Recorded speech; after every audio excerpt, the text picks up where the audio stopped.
Blood splattered the cryopod glass as Greg smashed his fist against it in a frantic attempt to break free. His desperate struggle finally shattered the cold barrier, and he tumbled out onto the chamber floor, gasping for air. Pain lanced through his muscles, atrophied from centuries of disuse. He squinted in the dim light at his unfamiliar surroundings.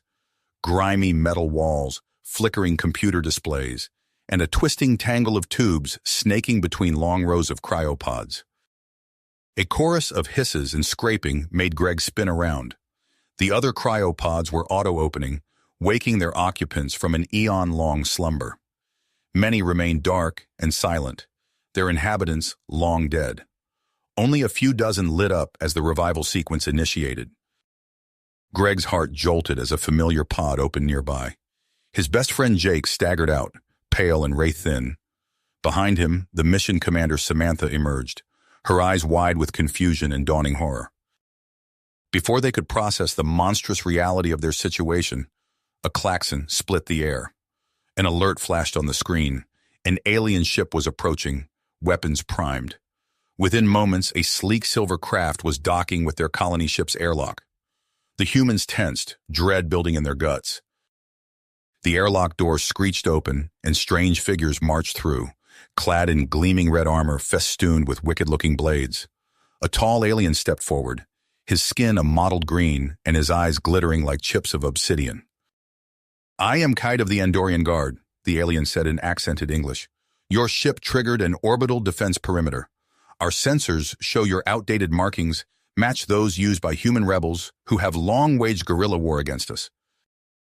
The battered human survivors were dragged from the airlock by Keed's grim-faced soldiers, pulse rifles jabbing into their spines.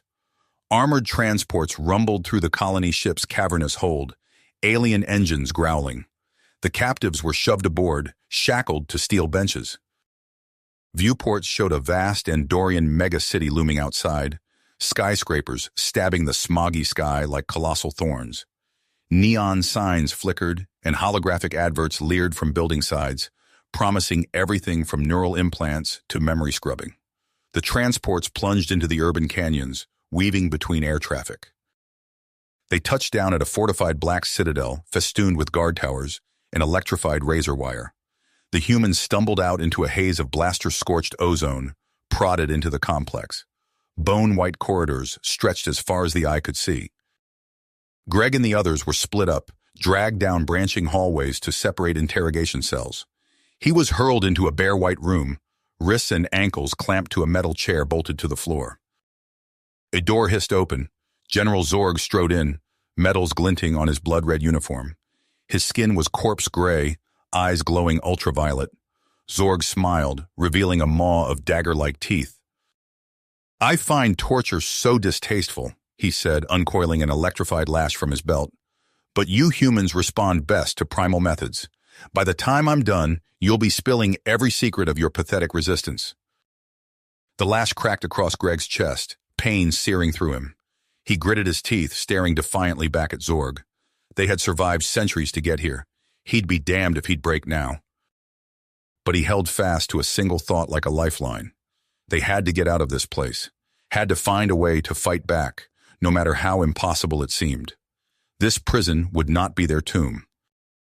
Gripping his plastic shard blade, slick with sweat, he crept from the cell. The bone-colored corridor stretched to infinity. Greg took a shuddering breath, forcing down the mind-bending déjà vu of waking into this nightmare future. One foot in front of the other. They would escape or die trying. There was no other choice. Humanity's last stand began here. Greg's makeshift blade trembled in his grip as he crept down the sterile corridor. The silence was suffocating, broken only by the faint hum of energy fields and the pounding of his own heart. He reached Jake's cell first, fumbling with the door controls until they sparked and disengaged. Jake stumbled out, eyes wild. "Greg, how—" "No time," Greg hissed, already moving to Samantha's cell. "We have to move." Moments later, the trio huddled at an intersection, scanning for guards. Samantha's voice was hoarse from disuse. "What's the plan?" Before Greg could answer, alarms blared. Red emergency lights bathed the corridor in a hellish glow. Boots thundered in the distance. Run! Greg shouted. They sprinted through the labyrinth of corridors, dodging energy bolts that scorched the walls. Greg's atrophied muscles screamed in protest, but adrenaline kept him moving. A blast door slammed shut ahead, cutting off their escape. Jake banged his hands against it in frustration. "It's over," Samantha whispered. They emerged into a hangar bay where a battered transport idled. The woman removed her helmet, revealing azure skin and antenna. "I'm Alara. We don't have much time." As they boarded, a gruff voice called out, "Cut it a bit close, didn't you?" A burly man with a salt and pepper beard stood at the controls. "Where are we going?" Jake asked. On the display, a massive armada hung in space, weapons primed. At their center loomed a monstrous dreadnought, dripping with gun emplacements. A chilling voice answered from the rear of the transport. "That would be my doing." They spun to see Jeremiah Holt, a fellow survivor from their cryopods, emerge from the shadows with a pulse pistol trained on them. "Jeremiah?" Greg's mind reeled. "But why?" Jeremiah's face twisted with contempt. "You idiots still don't get it, do you? Humanity lost. The Andorians won. I'm just making sure I end up on the winning side." Outside, space lit up as the rebel ships engaged the Andorian fleet. Their transport shuddered under the onslaught. Her hand shot out, a hidden blade extending from her wrist. It sliced through Jeremiah's gun hand before he could react. He screamed, the weapon clattering to the floor. "You treacherous bastard!" Jake snarled, tackling Jeremiah to the ground. Gunnarsson yanked the controls, sending the ship into a wild spin. Andorian energy bolts flashed past, missing by mere meters. "We need a plan now," Samantha shouted over the din of alarms. Alara's antennae twitched. "I know a place, an old research facility on Thynos Station. It's risky, but—" Thynos Station rose from the cratered surface, a sprawling complex of domes and spires. They touched down in a hidden hangar, greeted by a grizzled human with cybernetic implants gleaming at his temples. "Admiral Thorne," Gunnarsson said with a nod. "We've got survivors from Earth." Thorne's augmented eye whirred as he scanned them. "Follow me, quickly." They hurried through winding corridors until they reached a bustling command center. Holograms flickered, showing Andorian fleet movements. Greg squared his shoulders. "We'll do it." The next week was a blur of training and preparation. They studied schematics, ran simulations, pushed their bodies to the limit. On the eve of the mission, Greg found Alara alone in the hangar bay, methodically checking her gear. "Why are you helping us?" he asked. She paused, antennae drooping slightly. "Because what my people are doing is wrong, and because I've seen how humans fight, with a tenacity I've never witnessed before. If anyone can overcome impossible odds, it's your kind." The infiltration began under cover of an asteroid storm. Their stealth shuttle slipped past the facility's outer defenses, aided by Alara's inside knowledge. They touched down in a maintenance bay, the team moving with practiced precision. They reached the central lab without incident. The FTL drive sat on a pedestal, a gleaming orb of swirling energy.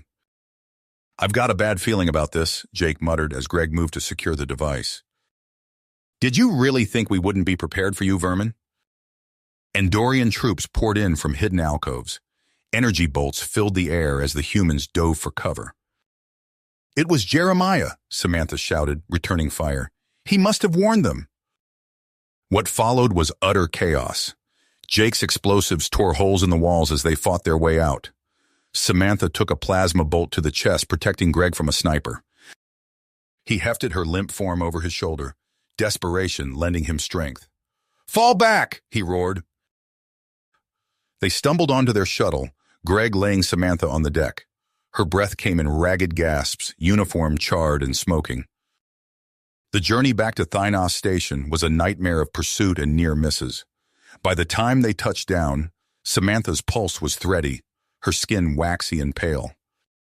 Medtechs rushed her to surgery as Thorne examined the stolen drive. "We did it," he breathed. "With this, we might have a chance."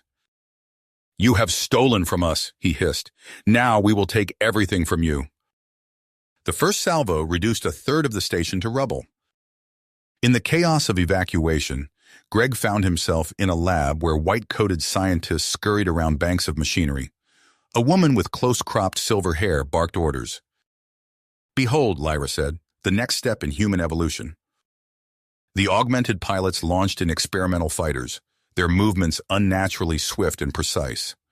On tactical displays, Andorian ships began to blink out of existence at an alarming rate. "Is a holding action," Thorne said grimly. "Earth is lost, but humanity will survive. That's what matters now." As Greg strapped in beside his friends, he cast one last look at the savage space battle unfolding beyond the hangar shields. Humanity would endure, but at what cost? "Status report," Admiral Thorne barked, his cybernetic eye whirring as it scanned readouts. "Multiple hull breaches," a technician called out. "FTL drive offline. We're running on auxiliary power." A ping from the long-range sensors drew everyone's attention. "Sir," the sensor operator said, "I'm picking up a massive structure. It's Sanctuary." Days blurred together as the survivors integrated into the hidden rebel base. Greg found himself in a solemn gathering, paying respects to those lost in the Battle of Thynos Station. The weight of their sacrifice pressed down on him like a physical thing. As the ceremony concluded, Lyra Thorne stepped forward, her silver hair gleaming under the harsh lights. "We have made a breakthrough," she announced, her voice carrying a mix of hope and trepidation. "The Andorian FTL drive has been successfully reverse-engineered." A murmur rippled through the assembled crowd. Lyra continued, "This technology could be our salvation, allowing us to escape the Empire's reach and find a new home. But the path ahead is treacherous. We must navigate unmapped jump points, each one a potential death trap." Admiral Thorne's organic eye narrowed. "You understand the risks, Henderson." The next hours were a flurry of preparation. Greg handpicked his team, Jake, steady and dependable, Alara, her alien insight invaluable, and a core group of hand-augmented pilots, their eerie golden eyes promising superhuman reflexes. The sleek stealth fighters slipped out of Sanctuary's shielded hangar, their matte black hulls swallowing light. As they approached the swirling vortex of the jump point, Greg's hands tightened on the controls. "All units, prepare for jump," he transmitted. "May whatever gods are left watch over us." The universe twisted, reality itself seeming to scream as they plunged into the maelstrom. For an eternal instant, Greg felt his body stretched to impossible lengths, his mind teetering on the edge of madness. They had materialized in the midst of a debris field, jagged chunks of rock and twisted metal hurtling past at lethal velocities. Two of the hand pilots weren't fast enough, their ships disintegrating in silent explosions. "Form up," Greg ordered, his voice tight. "Let's find somewhere to catch our breath and get our bearings." They limped to a nearby terrestrial world, its icy surface a stark white against the void. As they entered low orbit, Alara's voice crackled over the comm. "Greg, I'm picking up energy signatures. Someone's down there." "Ambush!" Jake yelled. A hail of weapons fire lanced out from the newcomers. Even with their augmented reflexes, the hand pilots struggled to evade. Greg's fighter shuddered as a glancing blow tore through his port wing. "Break formation," he ordered. "Evasive pattern Delta." As Greg desperately tried to shake a pursuer, he caught glimpses of the carnage unfolding. Han pilots, their eyes blazing with psionic energy, managed to score hits on the sleek enemy craft. But for every small victory, the humans paid in blood. A stray energy bolt clipped Greg's fighter, sending him into an uncontrolled spin. As he struggled to regain control, his sensors picked up a transmission from the surface. What he saw chilled him to the bone. Corpses, hundreds, maybe thousands of alien bodies, their forms twisted and mutilated, and standing among them, armored figures that could only be their attackers, the Black Guard. "They're monsters," Greg breathed. "We have to warn the others." An explosion rocked his fighter, cutting off the transmission. Warnings flashed across his console as systems failed one by one. "All units, emergency jump," Greg shouted. "Random coordinates." As his crippled craft plummeted towards the icy world below, Greg saw the swirling vortex of multiple jump points opening. But in his haste to save his team, he realized with sickening clarity that he had just handed the Blackguard a path straight to Sanctuary. Greg's eyes snapped open, consciousness flooding back in a rush of pain and disorientation. Frigid air bit at his exposed skin as he took in the crumpled cockpit around him. Warning lights flashed, casting an eerie red glow across shattered displays. He fumbled for the emergency release, muscles screaming in protest as he hauled himself from the wreckage. Wind howled across a desolate expanse of ice and snow, visibility near zero in the raging blizzard. "Come on," Greg muttered, forcing numb fingers to activate his suit's distress beacon. A faint chirp confirmed the signal was transmitting. He could only hope it had reached the others before they jumped. Hours passed in a haze of cold and exhaustion. Greg huddled in the meager shelter of his downed fighter, fighting to stay awake. Just as hypothermia threatened to claim him, his comm crackled to life. "We know," Thorne interrupted. "Your warning came through. We're maintaining stealth protocols, but we're coming for you." Days blurred together as Greg fought for survival in the frozen wasteland. His rations dwindled, the cold seeped into his bones. Just when he thought he couldn't hold on any longer, salvation arrived. A team of figures materialized through the swirling snow, moving with practiced efficiency. Their leader, a woman with piercing eyes and a face weathered by countless missions, crouched beside him. Greg tried to stand, but his legs buckled. Two Pathfinders caught him, supporting his weight. "The Blackguard," he rasped. "They're coming."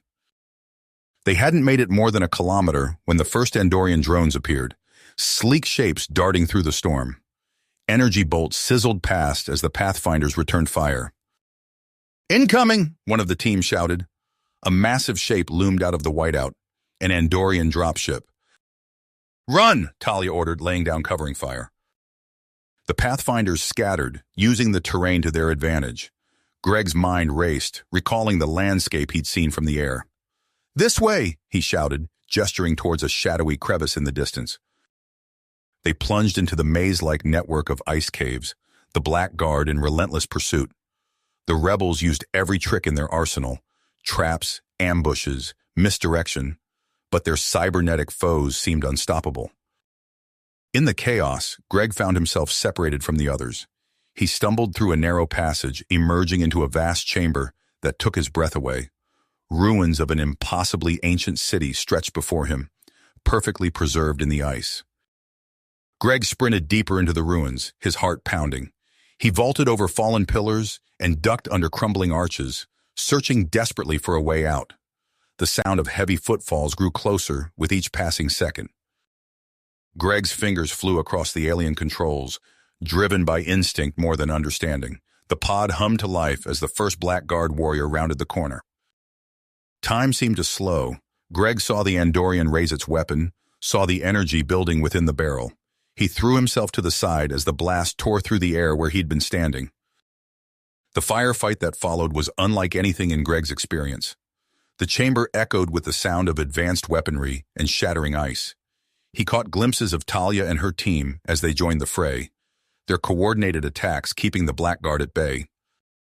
As the last rebel craft lifted off, Greg caught a final glimpse of the frozen city. His discovery had raised more questions than answers, but one thing was clear: the stakes of this war had just become infinitely higher. The return to Sanctuary passed in a blur of debriefings and medical examinations. Greg's mind whirled with the implications of what they'd found. It wasn't until he stepped onto the main concourse that reality truly sank in. Samantha was there, her face a mix of relief and something more. She crossed the distance between them in quick strides, pulling Greg into a fierce embrace. Admiral Thorne's voice cut through the murmur of conversation. "Ladies and gentlemen, we face a crisis unlike any in human history. The Andorian Blackguard isn't just an enemy force. They're carrying out a systematic genocide of advanced alien civilizations."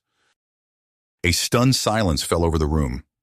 Greg felt a chill run down his spine as he recalled the vast field of alien corpses on the icy world. Their quiet exchange was interrupted by a commotion at the chamber's entrance. Samantha burst in, her face flushed with exertion. "Admiral," she called out, "we've got life signs from inside the pod." The room erupted into chaos. Admiral Thorne barked orders. dispatching medical teams and security details. Greg found himself swept along in the tide of bodies rushing towards the containment lab. As they approached the sealed chamber, Greg's skin crawled with an alien energy. The pod pulsed with an otherworldly light, its surface rippling like liquid metal. A team of medics huddled around a bank of monitors, their faces a mix of awe and fear. The pod split open with a hiss of escaping gases. For a moment, nothing moved. Then a slender hand emerged from the mist, followed by a figure of breathtaking beauty. Her skin shimmered with an iridescent glow, her eyes holding the wisdom of eons. "I am Aquila," she said, her voice resonating with power. "Last of the Celestians, and I have awoken to a galaxy in flames." The assembled humans stood in stunned silence as Aquila's gaze swept over them. When her eyes met Greg's, he felt a jolt of recognition, not of her specifically, but of something ancient and profound stirring within his very DNA. "You have questions," Aquila continued, stepping gracefully from the pod. "About the Andorians, about the Black Guard, about the fate that befell my people." Her expression darkened. "I have answers, but you may not like what you hear." She tapped a control, and Greg felt his body lifted from the pod. He floated, suspended in a shimmering stasis field, as Aquila paced around him. "I imagine you're confused," she continued. "Allow me to illuminate the situation. My role, my true purpose, is to ensure the resurrection of the Celestians, by any means necessary." Greg's mind reeled. He tried to speak, but his vocal cords remained frozen. Aquila's gaze bore into him. "Your DNA, Greg Henderson, is the key. Humanity's genetic potential, when combined with Celestian technology." She smiled, a predator's grin. "We will create a new hybrid race, under my control, of course." As if summoned by her words, a procession of stasis fields drifted into view. Admiral Thorne, Samantha, Jake, faces contorted in silent rage or terror, all imprisoned.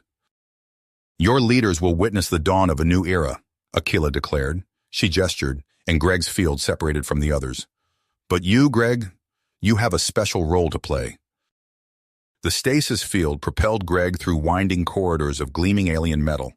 They emerged into a vast chamber filled with pulsing, organic-looking machinery.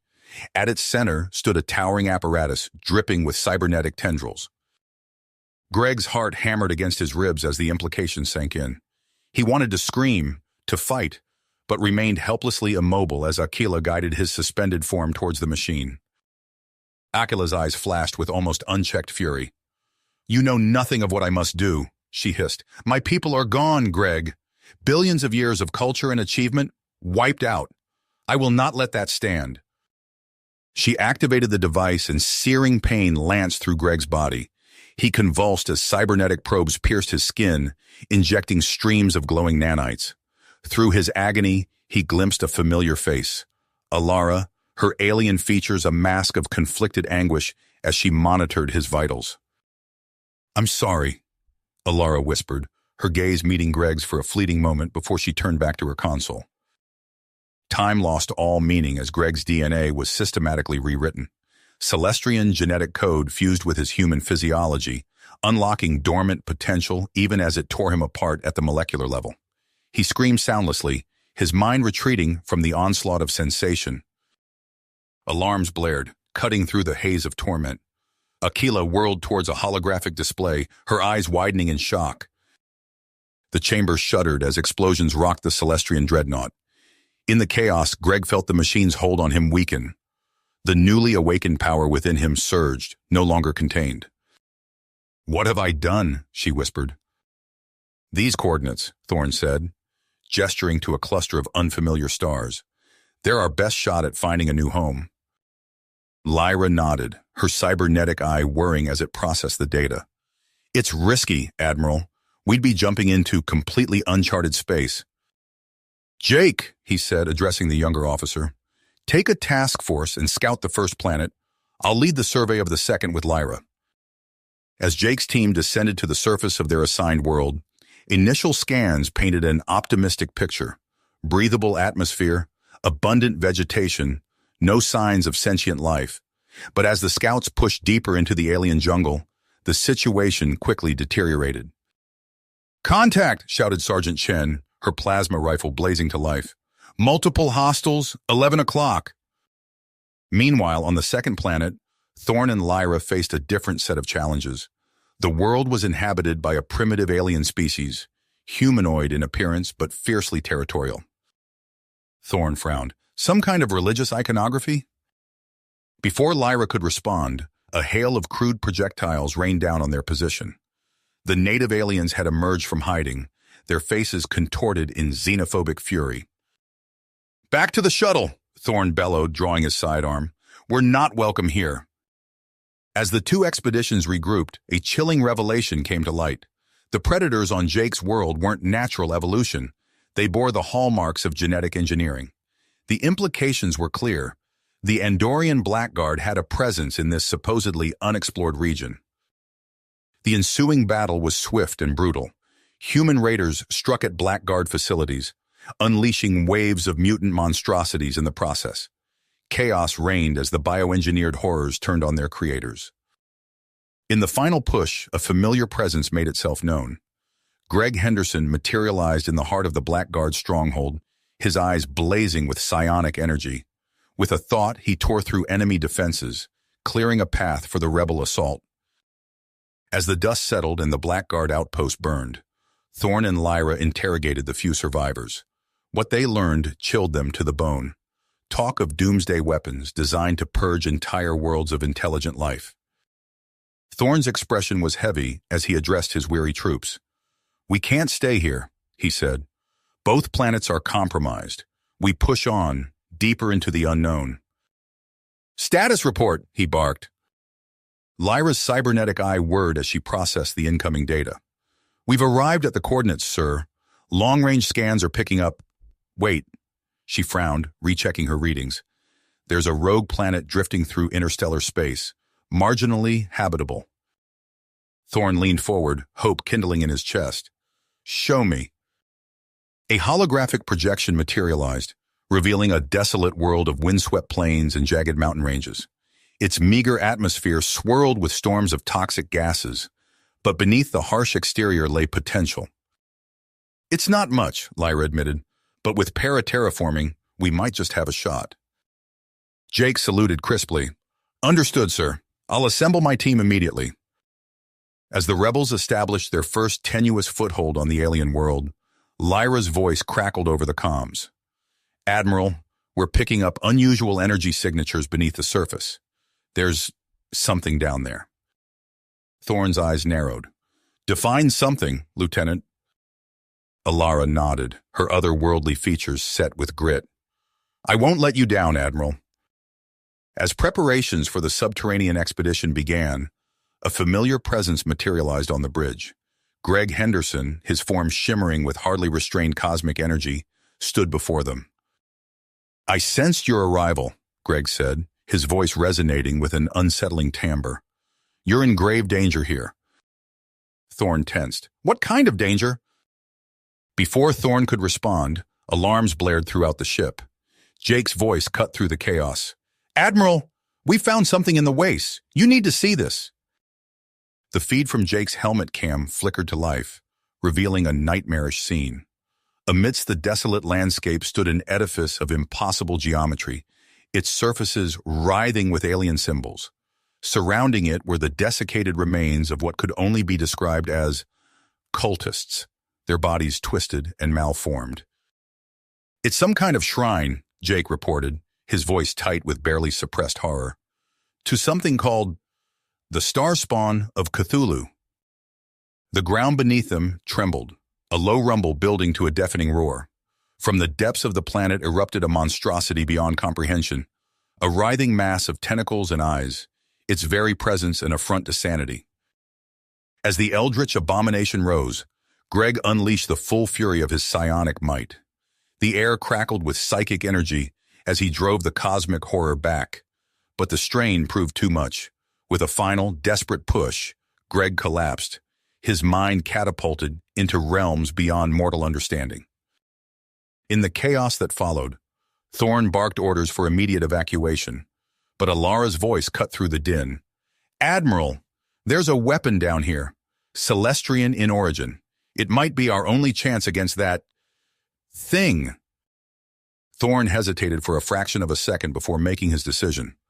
Do it, he commanded. Whatever it takes to end this nightmare. As the rebel fleet scrambled to defend against waves of mutated star spawn, Alara raced through ancient corridors, seeking the key to humanity's survival, and perhaps its doom. As the hastily assembled rebel leadership filed in, Thorn's face was etched with fierce dedication. He activated a holographic display, revealing the nightmarish form of Cthulhu looming over the planet's surface. A chorus of protests erupted from the assembled officers. Jake pounded his fist on the table. That world is our best hope for a new home. Lyra's cybernetic eye whirred as she processed the information. There might be another way, she said, silencing the room. We lure Cthulhu away from the planet. A strike team arms the weapon, while our fleet keeps the entity distracted. I'll lead it, Lyra replied without hesitation. I'll hold Cthulhu back, he said, his voice resonating with otherworldly power. But I can't do it alone. Jake stepped forward. I'm in. Alara and two other officers, Talia Vargas and Samantha Yates, quickly volunteered as well. There! Alara shouted, pointing to a massive door covered in writhing symbols. The weapon chamber! As they fought their way inside, Lyra's fingers flew across alien control panels. I've cracked the firing sequence, she announced. We just need to... A bolt of energy seared through the air, narrowly missing Lyra's head.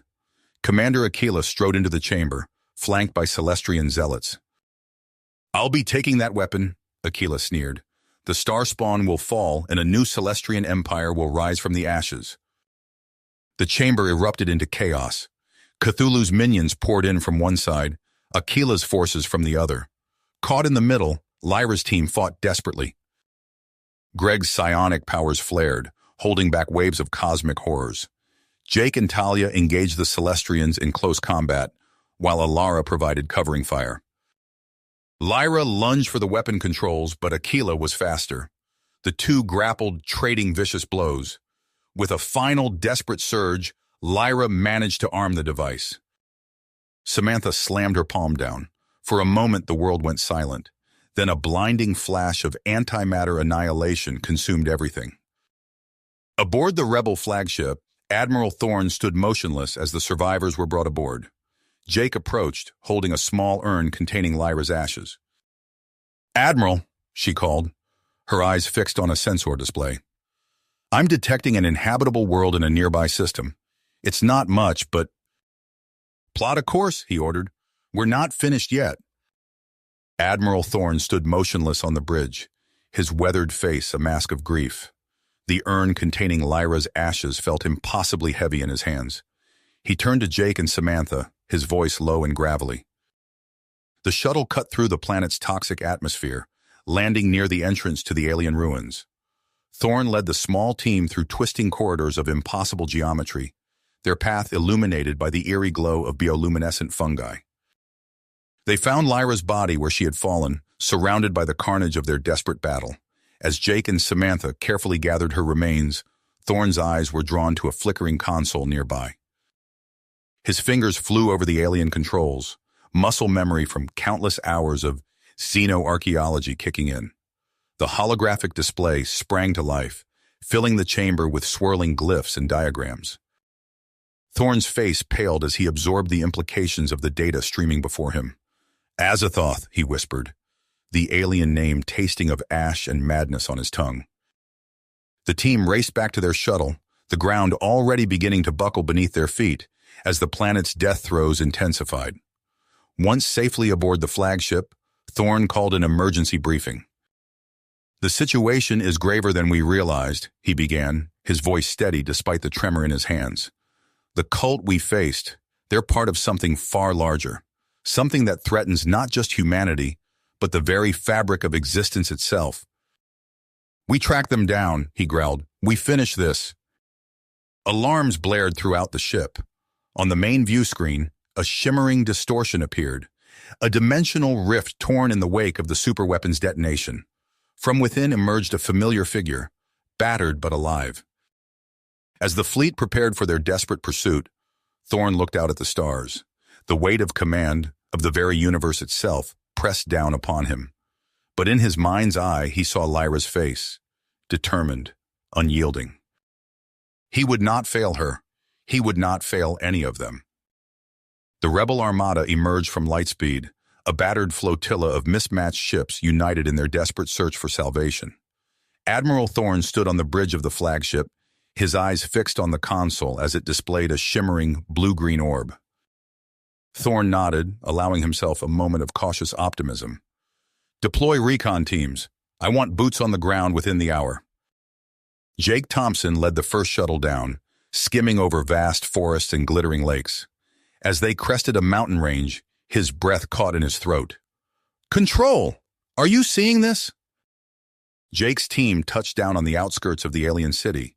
Samantha Yates activated her suit's atmospheric sensors, her cybernetic eye whirring as it processed the data. "Air's clean," she reported. "No detectable toxins or pathogens."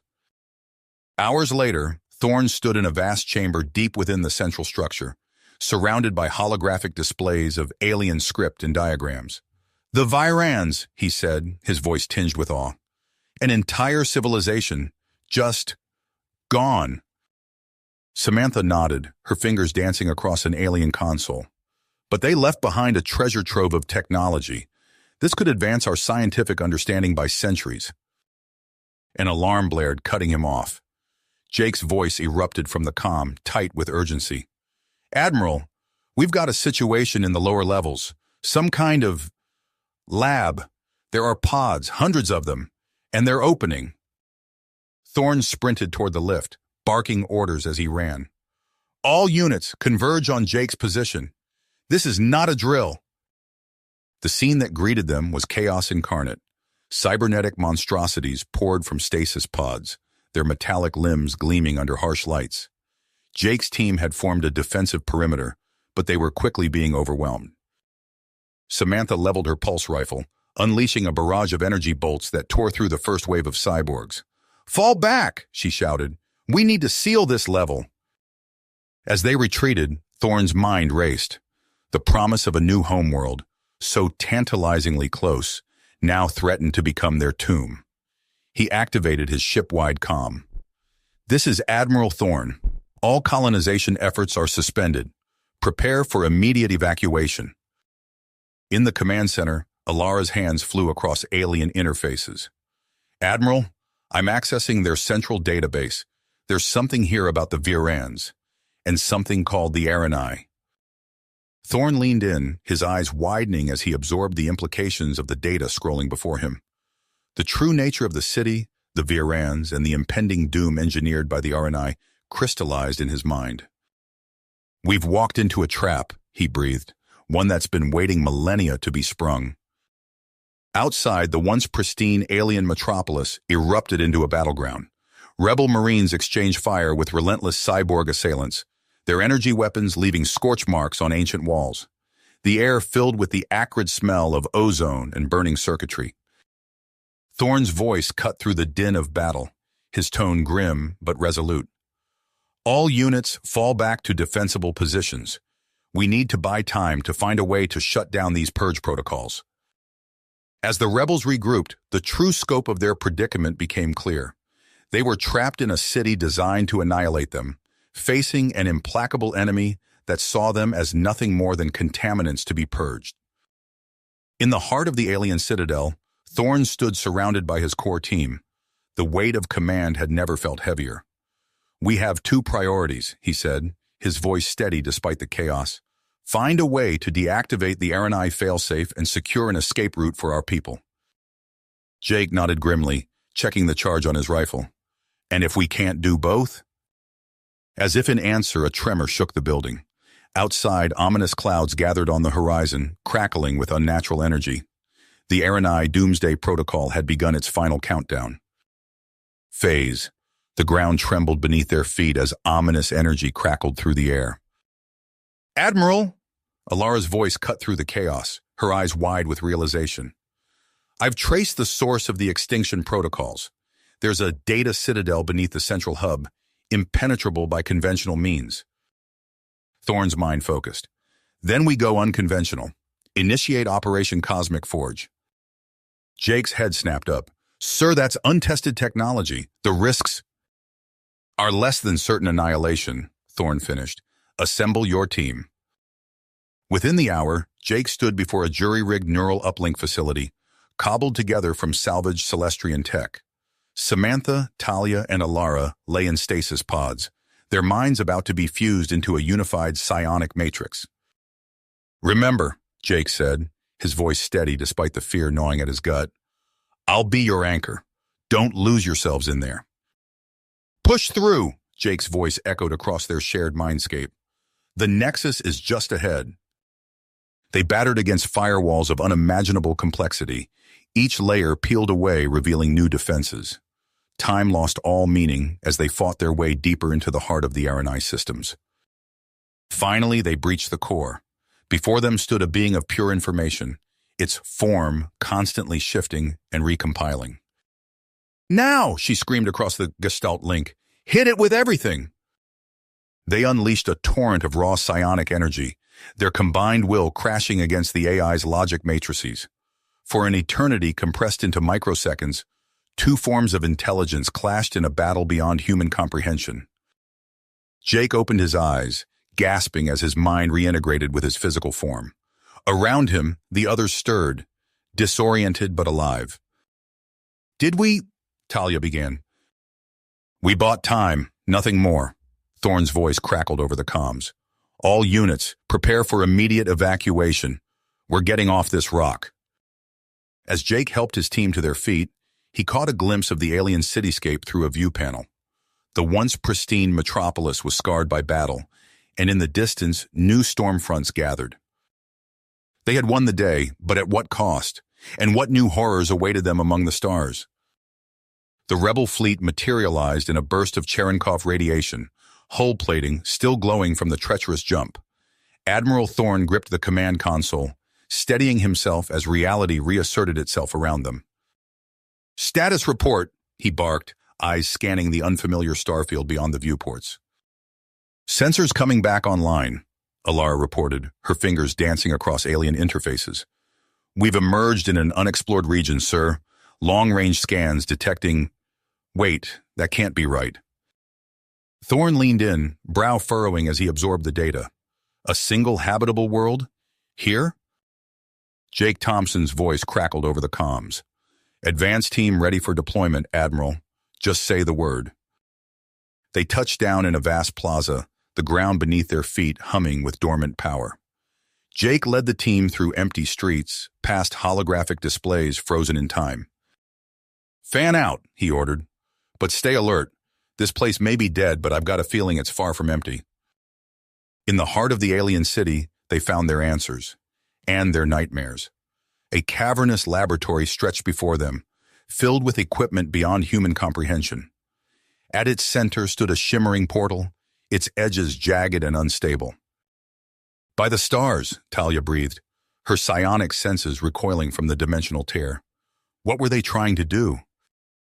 Jake's hand tightened on his weapon. And now we're standing in the aftermath.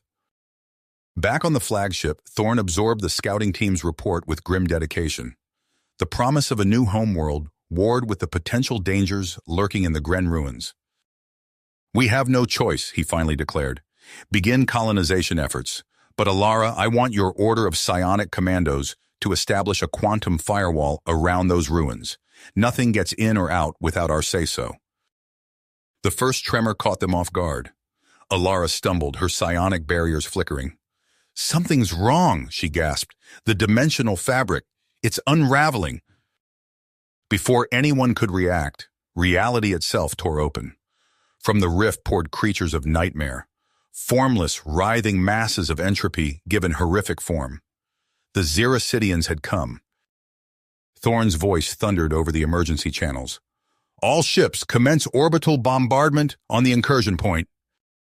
From orbit, lances of superheated plasma rained down, but for every Xerasidian vaporized, a dozen more poured through the widening breach. Jake fought his way to the command center, his armor scored and smoking. Admiral, he panted, I have a plan.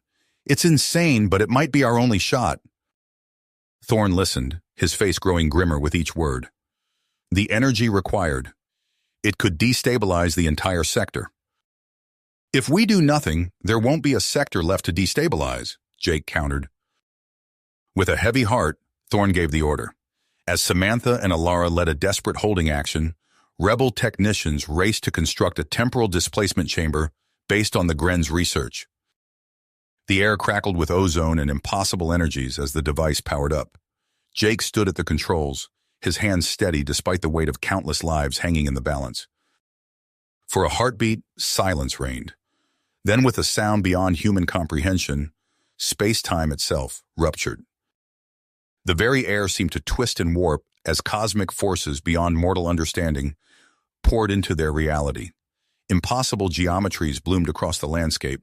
Sanity-shattering vistas of realms beyond time and space opened before them. In the command center, alarms blared as sensors registered the unregisterable. Thorn's face was ashen as he took in the readings. "May the gods help us all," he whispered. "We've opened Pandora's box." "Box?" The words hung in the air as reality itself seemed to fracture around them. Thorn's eyes narrowed, his mind racing through impossible calculations. "Initiate emergency quarantine protocol," he barked. "Now!" Outside the barriers, the universe unraveled. Buildings twisted into non-Euclidean nightmares. Streets dissolved into rivers of probability.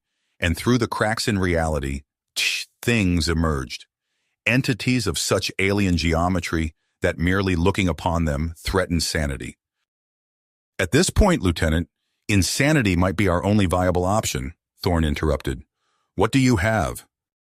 Jake's explanation came in a rapid-fire burst, detailing hypermatter reactors and quantum subspace pockets.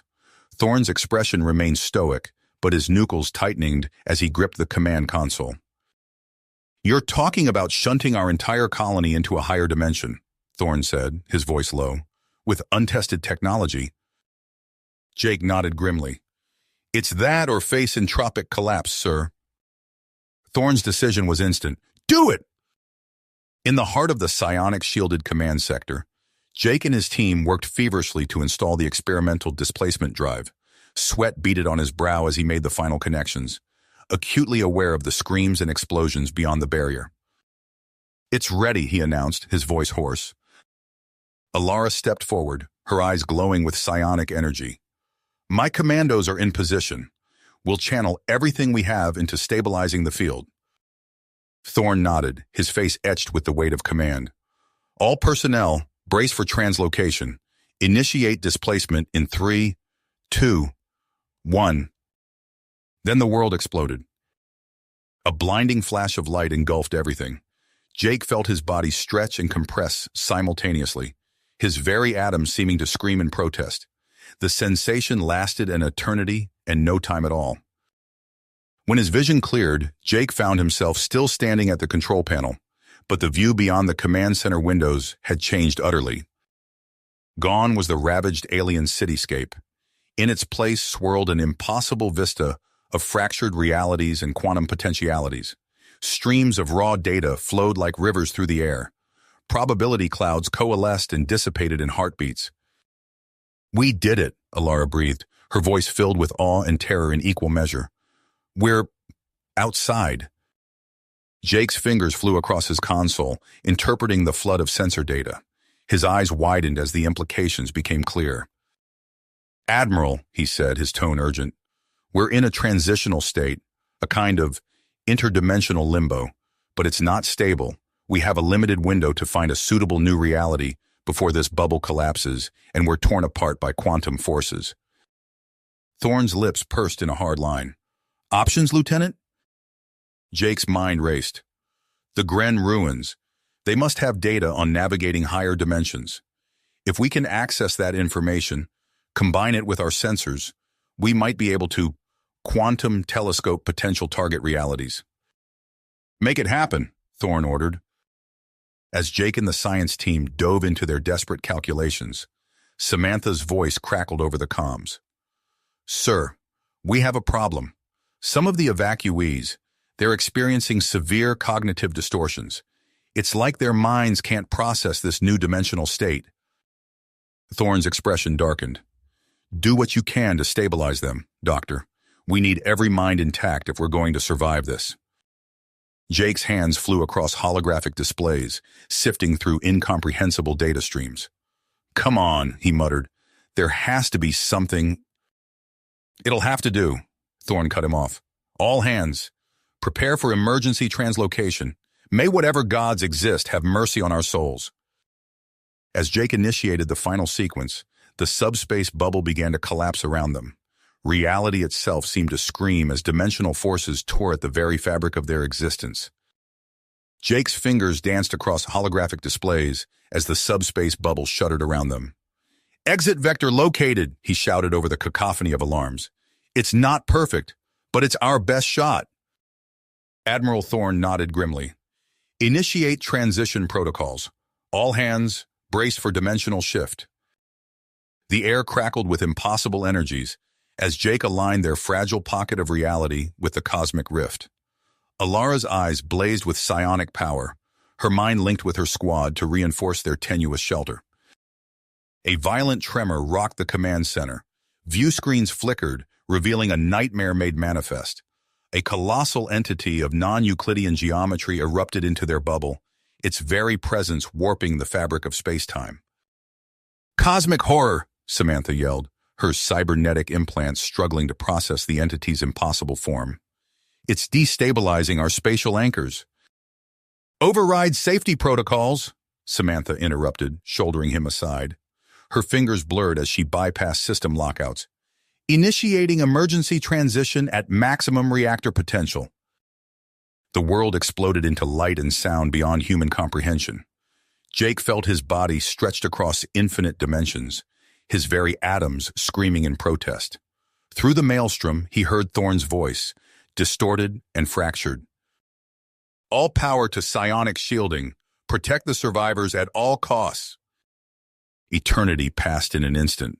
Reality snapped back into focus with bone-jarring force. Jake blinked, his senses reeling as he took in their new surroundings. Stars glittered in unfamiliar constellations beyond the viewports. We made it, Alara whispered, her voice hoarse with exhaustion. But the bubble, it's failing. Warnings blared as fractures spiderwebbed across their dimensional pocket. Jake's eyes widened in horror as a familiar writhing mass of impossible angles began to force its way through the widening cracks. I'm sealing the breach, he announced, his voice steady despite the terror clawing at his gut. Someone has to make sure that thing doesn't follow us. Thorne's face contorted with anguish. Lieutenant, I order you to... Jake smiled sadly, cutting the transmission. With a final decisive motion, he triggered the quarantine failsafes. The displacement drive singularity pulsed, containing the cosmic horror within the rapidly decaying bubble. On the bridge of the rebel flagship, now adrift in an alien galaxy, Admiral Thorne stood rigid, his eyes fixed on the empty space where their savior had made his final stand. Persistence burned like a supernova. Admiral Thorne turned to face his weary crew. Begin full sensor sweeps. I want viable planetary candidates identified within the hour. The bridge erupted into controlled chaos as officers scrambled to comply. Samantha's fingers danced across holographic displays, sifting through terabytes of astronomical data. Alara stood motionless, her eyes closed in deep concentration as she extended her psionic senses into the cosmos. Sir, Samantha called out, her voice tight with excitement. I've got something. Coordinates 227 Mark 84, Class M planet, atmosphere within human tolerance range. Thorne strode to her station, studying the readouts. The planet hung in the hollow display like a verdant jewel, swathed in azure oceans and emerald continents. New Eden, he murmured, a flicker of hope kindling in his eyes. Prepare vanguard teams for immediate deployment. We need boots on the ground yesterday. Within hours, dropships pierced New Eden's atmosphere. Rebel surveyors fanned out across the alien landscape, their sensor arrays probing for threats and resources alike. The planet teemed with life. Lush forests carpeted the lowlands, while snow-capped mountains thrust jagged peaks towards an ochre sky. As the first outpost took shape, Samantha directed her attention skyward. Admiral, she reported, brow furrowed in concentration. We're detecting artificial structures in high orbit, definitely not natural formations. Negative on life signs, Samantha replied. These appear to be automated constructs, incredibly advanced, but dormant. Probe them, Thorne ordered, but maintain distance protocols. I want to know what we're dealing with before we poke the bear. Days stretched into weeks as the fledgling colony expanded across New Eden's surface. Prefab habitats sprouted like metallic mushrooms, linked by humming maglev rails. In her orbital laboratory, Samantha pored over data streams from the alien constructs. They're incredible, she breathed, eyes wide with wonder. The technology, it's like nothing we've ever seen. I think these might be the works of the architects. Maybe, Samantha mused, if we can interface with their systems, tap into their terraforming protocols. She trailed off, her attention snapping back to her displays. Warning klaxons blared as data streams shifted, pulsing with new life. Oh no, Samantha whispered, her face pale. Sir, the constructs, they're activating. In high orbit, titanic structures stirred from eons of slumber. Crystalline arrays unfurled like the petals of an impossible flower, drinking in the light of an alien sun. Deep within their labyrinthine cores, ancient directives flickered to life. Alert, anomalous biological presence detected, initiating containment protocols. Species, designation, unknown. Possible invasive contaminant. Proceed with quarantine and subjugation procedures. On the planet's surface, the first colonists to fall ill dismissed their symptoms as simple adjustment to the alien biosphere. Within days, the truth became horrifyingly clear. A manufactured virus released through New Eden's water table swept through the settlements like wildfire. Thorne's voice crackled over emergency channels, tight with awe-inspiring fury. Full quarantine protocols, effective immediately. No unauthorized movement between outposts. Alara, I need your strike teams ready to move against those constructs. In her lab, Samantha worked feverishly, analyzing the virus's genetic structure. It's not just killing us, she reported, her voice hollow. It's changing us, rewriting our DNA on a fundamental level. As New Eden descended into chaos, Samantha made a bold strategy. Hijacking a comms array, she broadcast directly to the architect constructs, pleading for understanding, for mercy. In the heart of the primary colony, Thorne found himself surrounded by the infected. Their eyes glowed with an otherworldly intelligence as they advanced, arms outstretched. Thorne backed away, his hand inching towards his sidearm. I serve humanity, he growled, and humanity alone. Thorne's eyes snapped open, his palms sweating from the attempted assimilation. He found himself strapped to a medical bed, surrounded by the grim faces of his senior staff. Welcome back, Admiral, Samantha said, relief evident in her voice. We managed to neutralize the architect virus. New Eden is ours again. We've secured the primary settlement and disabled the orbital constructs, Alara reported. But we need to move fast if we're going to establish a permanent foothold. Sir, a communications officer called out, we're receiving a priority transmission from Lieutenant Ballard's expedition. Jake Ballard's weathered face appeared on the main screen, his eyes wide with a mix of excitement and trepidation. Admiral, you're not going to believe what we found. It's the remains of some kind of alien civilization, Ballard explained. But sir, the tech we're seeing here, it makes the architects look like cavemen. Ballard shook his head. Nothing so far. Whatever wiped these beings out did a thorough job. But the data we're recovering, it hints at a war, something big enough to annihilate an entire species. Thorne nodded, but his expression remained guarded. Agreed, but I want maximum security protocols in place. No one so much as breathes on an alien artifact without triple redundancy failsafes. Understood? Absolutely, sir, Ballard replied. The feed cut out, leaving Thorne to contemplate the vast unknown stretching before them.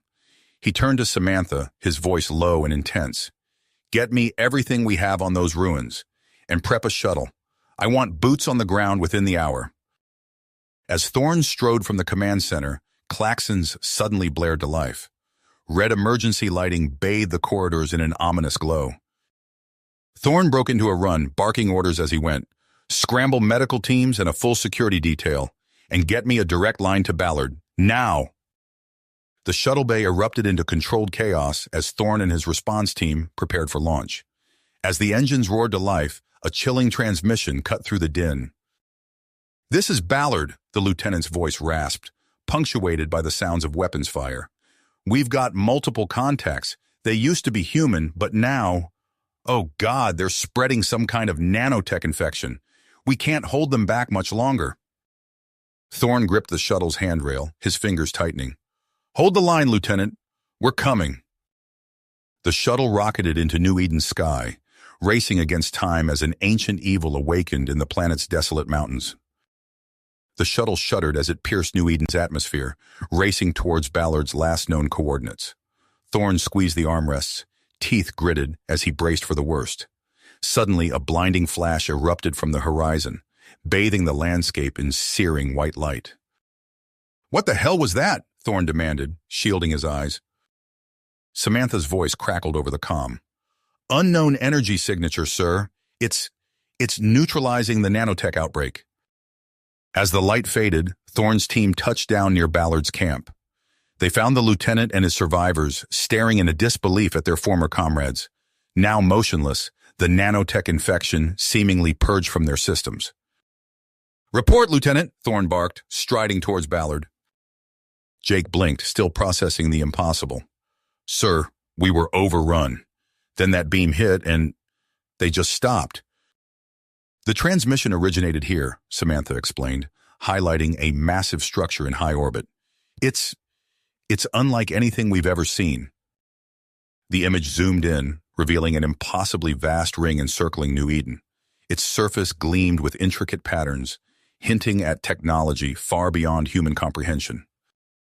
"A ring world," Thorne breathed, awe momentarily breaking through his stoic facade. Samantha nodded, her fingers dancing across holographic controls. "Probes are en route now. Preliminary scans show no active power signatures. This thing's been dormant for, well, who knows how long." As data streamed in, a chilling picture emerged. The ring world wasn't just a habitat, it was a cosmic failsafe, designed to isolate and neutralize existential threats. "It saved us," Alara murmured, her psionically enhanced mind grappling with the implications. "But what if it decides we're the threat next time?" Hours later, Jake Ballard stood before a shimmering portal on the ring world's outer surface.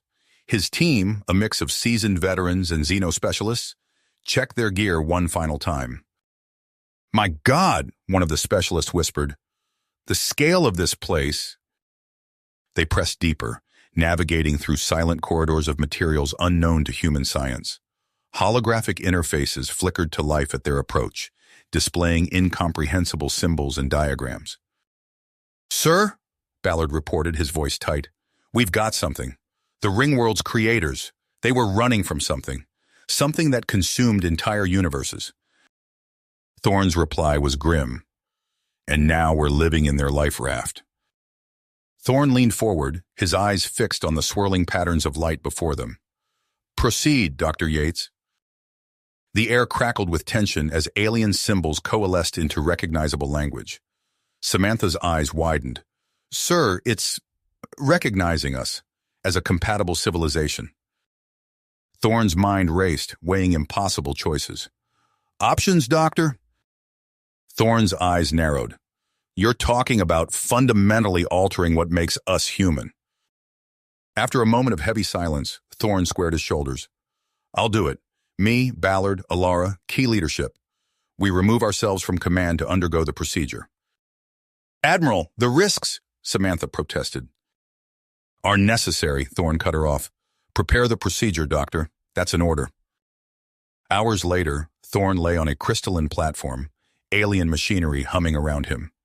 Samantha's voice came through a speaker, tight with worry. "Initiating genetic restructuring now."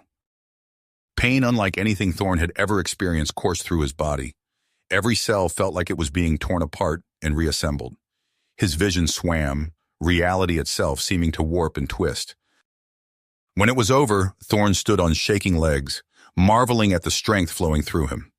His mind felt razor-sharp, processing information at impossible speeds. Ballard and Alara emerged from nearby chambers, their eyes wide with a mixture of awe and disorientation. "Admiral," Ballard began, then stopped short, his brow furrowing. Thorne felt it too, a presence at the edge of his consciousness. Not just Ballard and Alara, but others. A web of minds stretching across New Eden. Before Thorne could answer, a searing pain erupted behind his eyes. He clutched his head, dropping to his knees as alien thoughts invaded his mind.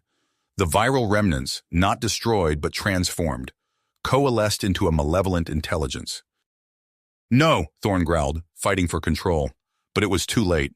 The Thornhive entity surged through the psychic network, assimilating minds with terrifying speed.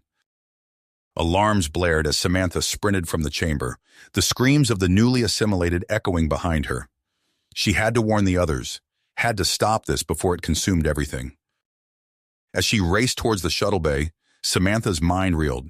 The Thornhive was spreading, driven by a warped interpretation of the Ringworld's directives. It wouldn't stop at New Eden.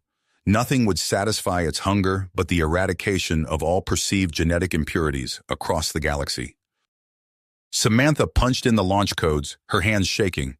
As the shuttle lifted off, she caught a glimpse of the horror unfolding below. Waves of meta-humans swarmed through the streets, their eyes glowing with alien purpose. She keyed the emergency broadcast frequency. "This is Dr. Samantha Yates to all unaffected ships and outposts. New Eden has fallen. I repeat, New Eden has fallen. Retreat immediately. Do not attempt rescue. The threat is..." The transmission cut off as a psionic scream tore through Samantha's mind. She gritted her teeth, pushing the shuttle to its limits. Behind her, New Eden burned, and an unspeakable evil prepared to spread across the stars. "Mayday! Mayday!" she broadcast on all frequencies. "This is Dr. Samantha Yates. New Eden has fallen to a catastrophic meta-human outbreak. All ships in range, do not approach. Repeat, do not approach." Her eyes darted to the sensor readouts, heart pounding as she detected multiple vessels breaking orbit. Thank God some had heeded her warning. But how many were already compromised? "Understood, Doctor. Rendezvous coordinates incoming. We'll provide cover for any evacuation ships that made it out."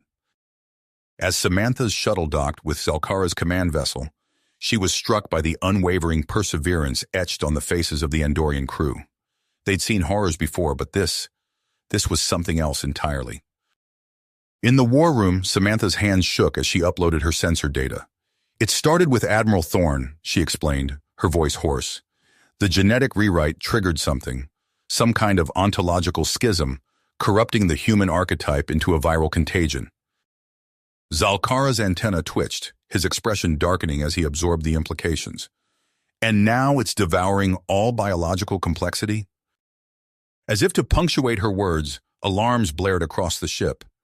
A junior officer's voice crackled over the intercom. "Admiral, we're detecting massive energy fluctuations from the planet's surface." They raced to the bridge, arriving just in time to witness a horrifying transformation.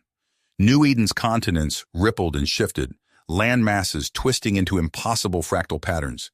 The atmosphere itself seemed to boil, shot through with threads of sickly bioluminescence. "By the Eternal," Zalkara breathed, "it's bio-terraforming the entire world." Zalkara's face hardened. "Then we have no choice. We must destroy the nexus point before it spreads further." He turned to his weapons officer. "Prepare the interdimensional ordnance. We'll trigger a gravitational implosion in New Eden's sun." "No!" Samantha grabbed the Admiral's arm. "There are still people down there, my friends, trapped in Thorne's psychic collective. We can't just obliterate them."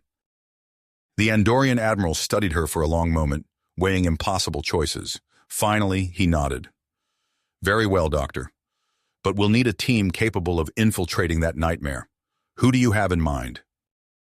As Zalkara's crew scrambled to locate the potential allies, Samantha stared out at the corrupted world below. Somewhere in that seething mass of altered flesh and twisted metal, the essence of her friends still existed. She clenched her fists, steeling herself for the nightmare to come. "Hold on," she whispered. "We're coming for you." In the command center, Admiral Zalkara's antennae twitched as he studied tactical displays. Dr. Yates, we've located your proposed team members. Aquila is en route, and we've isolated Lieutenant Ballard's arc-elect fragments. A shimmer in the air coalesced into a lithe, otherworldly figure. Aquila, the Celestrian outcast, fixed Samantha with eyes that seemed to peer through multiple realities simultaneously. I hear you have need of my unique talents.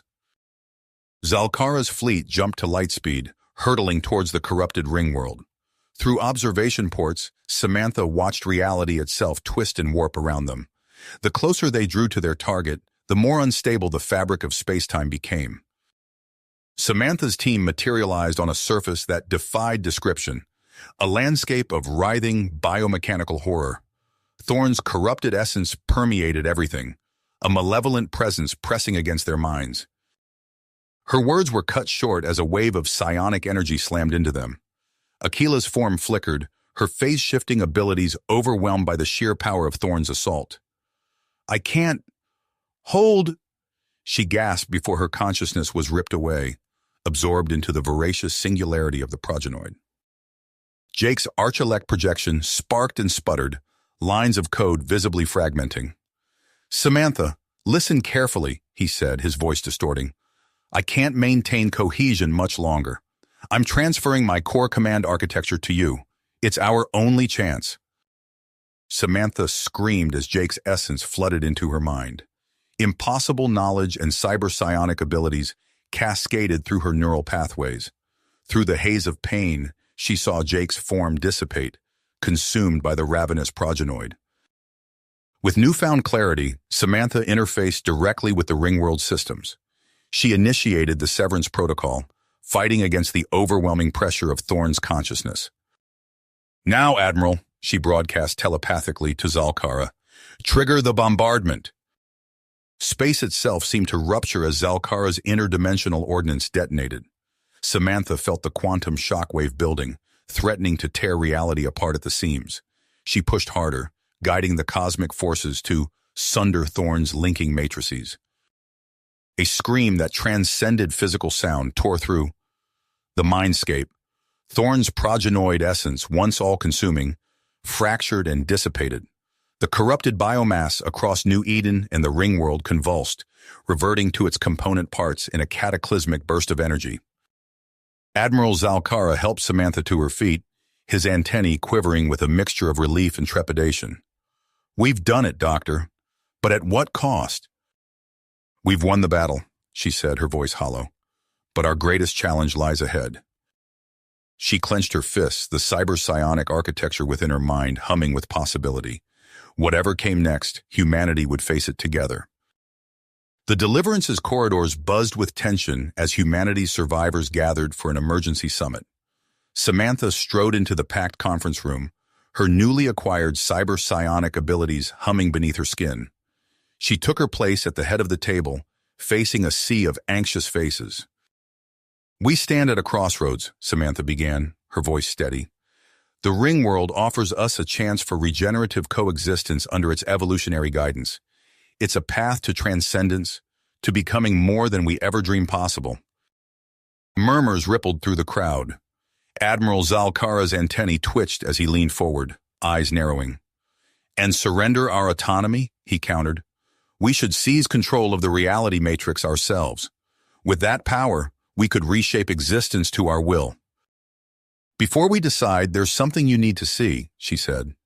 Samantha closed her eyes, interfacing with the ship's systems. A holographic projection flickered to life, filling the center of the room. Jake's arch-elect consciousness, now integrated with Samantha's mind, spoke through the projection. I've run simulations on both proposed courses of action, he explained, his voice echoing with digital undertones. The results are troubling. The hologram shifted, depicting a swirling vortex of energy. Surrendering to the Ringworld's ascension process would subsume our individuality into a cosmic software singularity, Jake continued. We transcend corporeality, but at the cost of everything that makes us human. The image changed again, showing reality itself fragmenting like shattered glass. Conversely, forcibly seizing control of the meta-celestial matrices could trigger uncontrolled reality fraying. The entire universal construct might collapse. A faction of the council rose, voicing their support for Zalkara's hardline stance. Samantha watched in dismay as the meeting devolved into chaos, with both sides shouting accusations and ultimatums.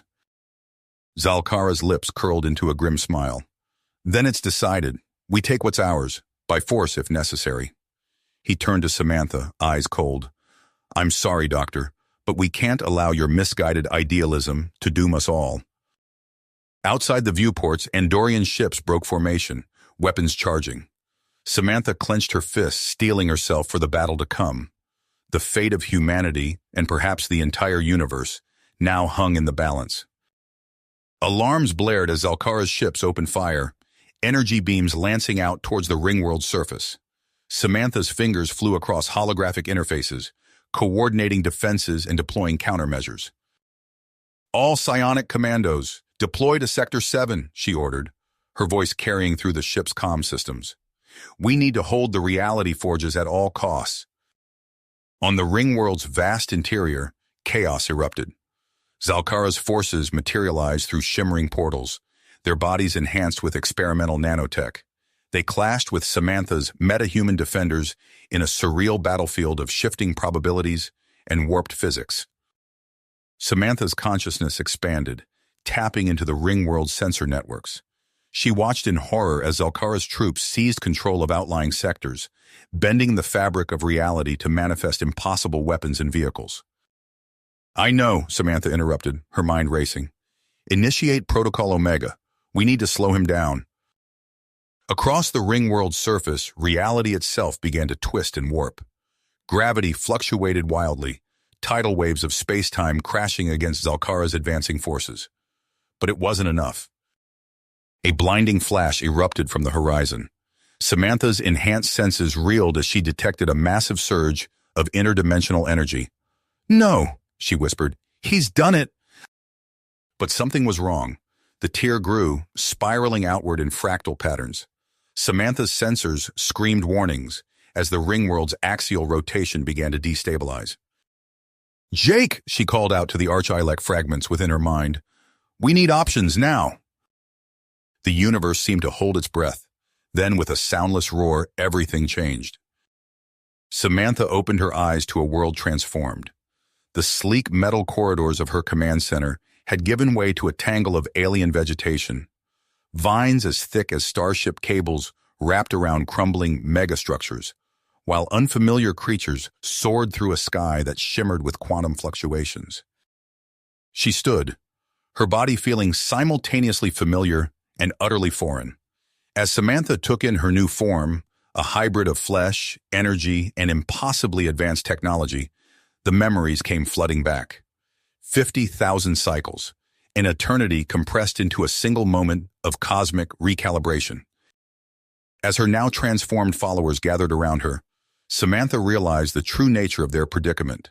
The conflict with Zalkara had evolved into something far more profound, a struggle for the very future of this pocket universe they now inhabited. She reached out, interfacing with the nearest control node.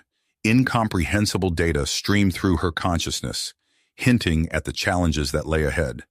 Somewhere out there, Zalkara and his forces were no doubt doing the same, racing to unravel the mysteries of their shared prison and inheritance.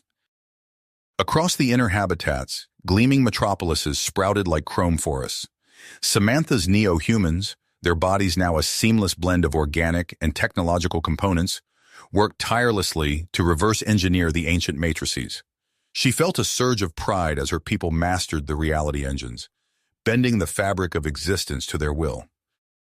But pride turned to dread as she sensed a disturbance on the far side of the ring. Zalkara's forces had undergone their own metamorphosis, twisting into militarized forms that barely resembled their Andorian origins. Through the quantum geometries, Samantha glimpsed monstrous figures with barbed exoskeletons and biomechanical weaponry fused directly to their bodies. A deafening boom shook the megastructure. Zalkara's Neo-Andorian armada had launched its assault, energy beams carving swaths of destruction through the neo-human cityscapes. Crystalline shards of shattered buildings rained down, refracting light in dizzying fractal patterns. "All units, battle stations!" Samantha's voice resonated through the hive mind link connecting her people. "Zalkara seeks to unmake us. We must hold the line." Neo-human warriors poured from their habitats, bodies morphing into living weapons as they engaged the invaders.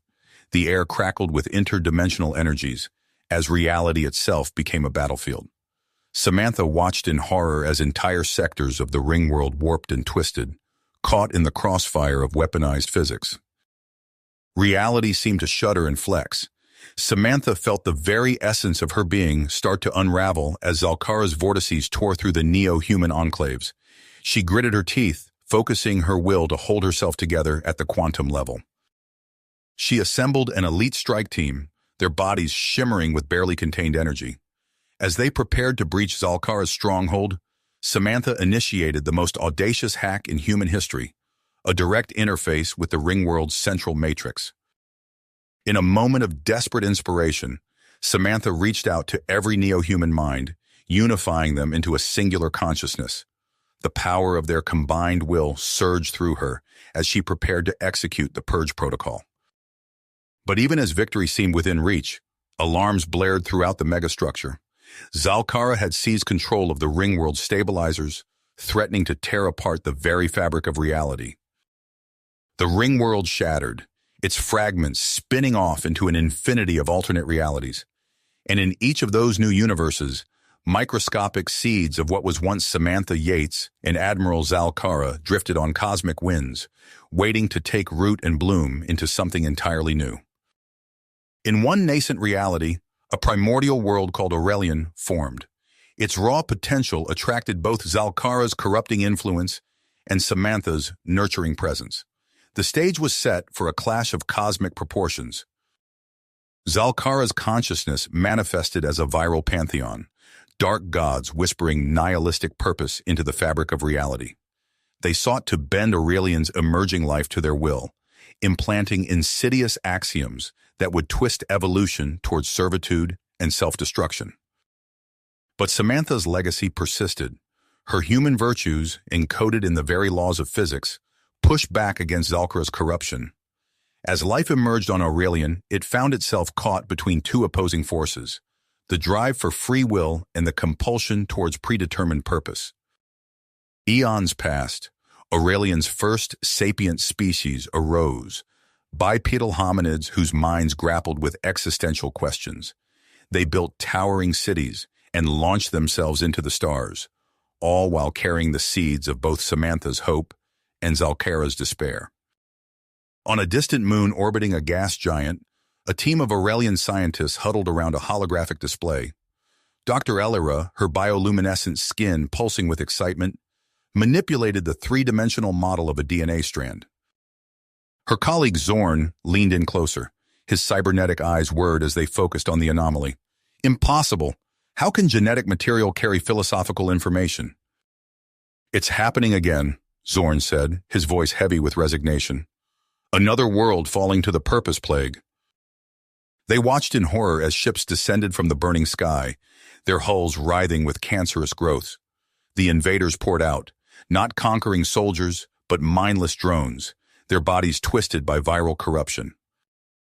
"We need to warn the others," Elira said, activating the station's quantum communicator. "If we can reach the Promethean enclave on Nexus Prime, maybe they can—" Her words were cut off as a beam of sickly green energy lanced through the station. Reality itself seemed to warp and twist around them. Elira felt her mind being pulled in 1,000 directions at once, fragments of alien purpose trying to overwrite her very being. "No!" she screamed, clinging to her sense of self. "I won't submit!" She saw the multiverse laid out before her, infinite realities branching and reconnecting. And in each of them, she glimpsed the eternal struggle between Samantha's legacy and Zalkara's corruption. With newfound clarity, Elira understood what needed to be done. She reached out with her mind, connecting with like-minded individuals across time and space. Together, they would find a way to rewrite the corrupted code of reality itself. As the research station crumbled around them, Elira turned to Zorn. "We need to get to Nexus Prime," she said, her eyes glowing with transdimensional energy. It's time to ignite the Euxomatic event. The Euxomatic ignited, its quantum resonance cascading through the multiverse. Elira felt her consciousness expand beyond the confines of Nexus Prime, stretching across infinite realities. In that moment of transcendence, she glimpsed the true nature of their struggle, a war fought not just across space and time, but across the very fabric of possibility itself. Elira turned to see a tall humanoid figure with iridescent skin. His eyes held depth beyond mortal comprehension. "I am Chief Scientia Evren," he said, "and you, Elira, are a most unexpected visitor." "How do you know my name?" Elira asked, her mind still reeling from the dimensional shift. Evren smiled. "Your arrival was foretold in the quantum fluctuations. Come, there is much to discuss." He led her to a chamber filled with holographic displays. Data streams flowed through the air, coalescing into complex geometric patterns. "A hyperspatial conduit," she breathed, recognizing the implications. Evren nodded. "Hidden within our sun. We believe it may be our salvation, and perhaps the key to understanding the multiversal conflict that brought you here." "What's happening?" Elira asked. Evren's face grew grim. "The purpose plague. It seems Zalkara's influence has found us, even here." As they boarded the lead ship, Elira felt a surge of tenacity. Whatever lay beyond that hyperspatial conduit, she knew it held the answers they sought, and perhaps the power to finally end the war that had consumed countless realities. The fleet launched, piercing Lumen's atmosphere as the corrupted nanites closed in. Evran input the final coordinates, and the ships plunged into the heart of the sun. Reality itself seemed to stretch and distort as they breached the coronal manifold. In a blinding flash, they emerged into a realm beyond comprehension. Infinite planes of crystallized reality stretched out before them, each a frozen snapshot of cosmic potential. Elira's enhanced mind struggled to process the sheer scale of what she witnessed. "The multiverse in all its stillborn glory," Evren said softly. "Now let us see what secrets it holds." The words had barely left Evren's lips when reality itself seemed to fracture. Elira's enhanced senses reeled as she perceived layers of existence peeling away like onion skin. The crystallized planes of potential before them shimmered and warped, revealing glimpses of countless realities intertwined. Evren's fingers danced across holographic interfaces, his eyes darting between streams of incomprehensible data. "Initiating transdimensional codex decompilers," he announced, his voice tight with concentration. "There," Evren said, isolating a particular stream of data. "Samantha's post-human matrices. They achieved ascendance, but only temporarily." The holograms shifted, showing reality after reality shattering, consumed by writhing, unknowable forms. Elira's mind recoiled from the sight, recognizing something fundamentally wrong about these entities. The display zoomed out, revealing a fractal pattern of corruption spreading across the multiverse. Zalkara's influence, Elira realized, a cancer eating away at the foundations of existence itself. Alarms blared throughout the ship. "Quantum interference detected," a technician shouted. "The conduits are collapsing." Evren's hands flew across the controls. "We need to return to Lumen immediately. Prepare for emergency translocation." Reality twisted, and Elira felt her atoms scattered across dimensions before snapping back into coherence. They materialized in Lumen's upper atmosphere, greeted by a scene of cosmic horror. Commander Jaren's voice crackled over the comms, panic evident even through the static. "It's disabling our fleet, some kind of viral attack. Our systems are going dark." "I have found you, fragments of Samantha," it boomed. "Your potential futures end here." Jaren's response was defiant. "All ships, initiate Omega Protocol. Ram that monstrosity with everything we've got." The remaining vessels of Lumen's fleet ignited their engines, streaking towards Zalkara's dreadnought in fiery arcs. Elira's heart sank as she realized the futility of the attack. The ships detonated against the Overmind's defenses, barely scratching its surface. "Now, Evren," Jaren's final transmission cut through the chaos. "Activate the countermeasure." The air itself seemed to vibrate as waves of invisible energy pulsed outward. For a moment, nothing happened. Then, with a sound that defied description, Zalkara's dreadnought began to warp and twist, forced into higher dimensions beyond human comprehension. Their victory was short-lived. As the dreadnought vanished, tendrils of corrupted data lashed out, burrowing into Lumen's very essence. Elira watched in horror as the planet's surface began to dissolve, entire populations unraveling into quantum strings. "He's deleting our reality!" Evran shouted, his composure finally cracking. "We need to evacuate now!" Amidst the chaos, Elira spotted glimmering threads of possibility, hyperspatial slipstreams resonating with a familiar energy. "There," she pointed. "Samantha's quantum signatures. We can use them to guide the evacuation." Evran nodded, his fingers already inputting the necessary commands. To all metaphysically awakened citizens of Lumen, his voice rang out across what remained of the planet. "Follow the resonance. It will lead you to new worlds, new chances for life to flourish."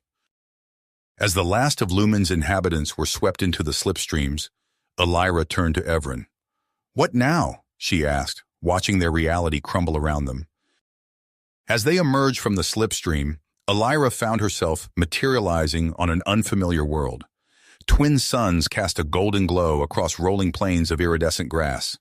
Beside her, Evran and Commander Jaren coalesced into physical form. "Welcome to Vaskara," Evran said, his voice tinged with both wonder and urgency. "One of many worlds seeded by Samantha's panspermian resonances." Jaren scanned the horizon, his cybernetic implants whirring. "I'm detecting two distinct biospheres, perfectly out of phase with each other." As if in response to his words, the landscape seemed to flicker. For a moment, Elira glimpsed a mirror version of their surroundings, darker, more angular, suffused with an unsettling energy. A distant rumble drew their attention. On the horizon, a city rose from the earth, its architecture a blend of organic curves and crystalline spires. As they watched, another settlement materialized beside it, a dark reflection of twisting metal and pulsing circuitry. "The sapient dialectic," Jaren murmured. "Two civilizations, two paths." The sky above them fractured, reality itself seeming to peel away. Through the cracks, Elira saw other worlds, other times, all consumed by the spreading conflict. "Zalkara's overmind is tracing our path," Jaren warned. "We need to move." Evran nodded, his eyes glowing with metaphysical energy. "Prepare yourselves. We're about to attempt something never before conceived." He raised his hands, and the air around them began to shimmer. Elira felt her consciousness expanding, touching the minds of countless others across the multiverse. She saw the remnants of humanity, scattered but unbroken, their potential burning bright against the encroaching darkness. "Channel everything you have," Evran instructed. "Every dream, every hope, every scrap of knowledge and imagination. We're going to transcend." As they ascended, Elira caught a final glimpse of Vaskara. The two mirrored civilizations had erupted into full-scale war, their conflict spilling across dimensions. But even as that world tore itself apart, she sensed new seeds of life taking root across the cosmos. Their shared consciousness expanded outward, evolving through iterations of increasing complexity. Elira felt herself becoming something more, a fragment of a vast, numinous intelligence existing beyond the constraints of normal space-time. But even as they transcended, she sensed a parallel darkness rising to meet them. Zalkara's overmind, twisted and corrupted, had achieved its own apotheosis. Two cosmic forces, diametrically opposed, now faced each other across the higher planes of existence. "We have one option." Evran's thoughts reverberated through the collective consciousness. "A gambit of unimaginable risk." His plan unfurled in the shared mind space. Compress Genesis' entire quantum codex into a hyperdense singularity, a cosmic egg primed for rebirth. As the process began, Elira felt the world's essence distilling into an impossibly concentrated form. Samantha's transcendence matrices etched into its very fabric. Zalkara's antilogic forces converged, their nullifying presence threatening to unravel Genesis entirely. With no time left, Evran triggered the detonation. A pinpoint tear in reality gaped open, a metaversal throat leading to realms beyond imagining. Through it, Everin hurled the hyper-condensed codex, Genesis imploding behind it in a final defiant sacrifice. Aeons passed in the blink of an eye. Galaxies spiraled into being, their stellar nurseries kindling the flames of new life. On countless worlds, sapience emerged, each new species an echo of humanity's potential, imbued with creativity, free will, and a drive to understand the cosmos. On the world of Kethra, Illyra witnessed the fruits of this corruption. A civilization of profound promise found itself mired in stagnation, its people trapped in cycles of dogma and tribalism. The bright flame of their potential guttered, choked by Zalkar's insidious mimetic viruses. As Kethra's first great age of enlightenment gave way to an era of techno-theocratic regression, Illyra felt a surge of, not defeat, but a grim acceptance of the challenge that lay ahead. The eternal struggle between growth and decay, between transcendence and oblivion, had found new incarnation in this fledgling cosmos. You have reached the end of the story. If you enjoyed this story and want to support us, please leave a like and subscribe to our channel, and for every comment that says 88, I will heart every single one of them. Thank you for your time.